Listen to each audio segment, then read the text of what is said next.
আরে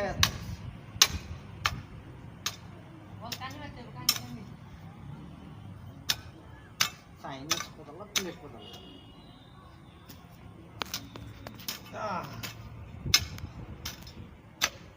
এই কাজগুলো পারি পারি দাদা, আমিও পারি হালকা হালকা। যদি আমার একটা লুঙ্গি হইতো তাহলে আরো বন্ধুরা নিচে রাখেন নিচে রাখেন নিচে রাখেন। খালি ওটা নিয়ে গেছে না। আমার ওই একটা ব্যাগ ছিল তো, ওই দাদা ওখানে রাখে দিল, ওই জন্য ডাকছিল আমাদের নতুন কৃষক, আমাদের নতুন কৃষক নরম করে ওই প্রতিদিন 800 টাকা করে দিই কৃষকদের। আমাদের এইখানে সবজি আবাদ করতে হবে, সবজির বীজ দিতে হবে, এই জন্য এই মাটিটা সুন্দর পুরো হচ্ছে। এই যে দেখুন আপনারা,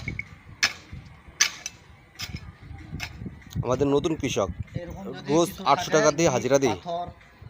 অবশ্যই সাইডে রাখে দিবেন, মাটিটা যত নরম হবে তত বেশি ভালো। মাটিটা সুন্দরভাবে ঘুরে নরম করে নিতে হবে, ধুলাই নিতে হবে। প্লাস আপনার ক্যামেরা ছোট, দূরত্ব দিতে একটু ওই সার দিবেন আপনারা, জৈব সার, ধুলা, ছাই এবং জৈব সার বাজারে কিনে পাওয়া যায়, ওইগুলো বেশি ব্যবহার করেন। তাহলে আপনি যে কোনো ফসল বা যে কোনো সবজি আবাদ করেন মানে ভালো হবে।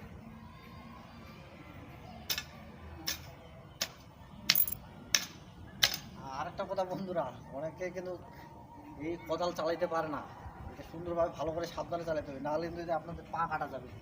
এটুকু আপনাদের খেয়াল রাখতে হবে বন্ধুরা।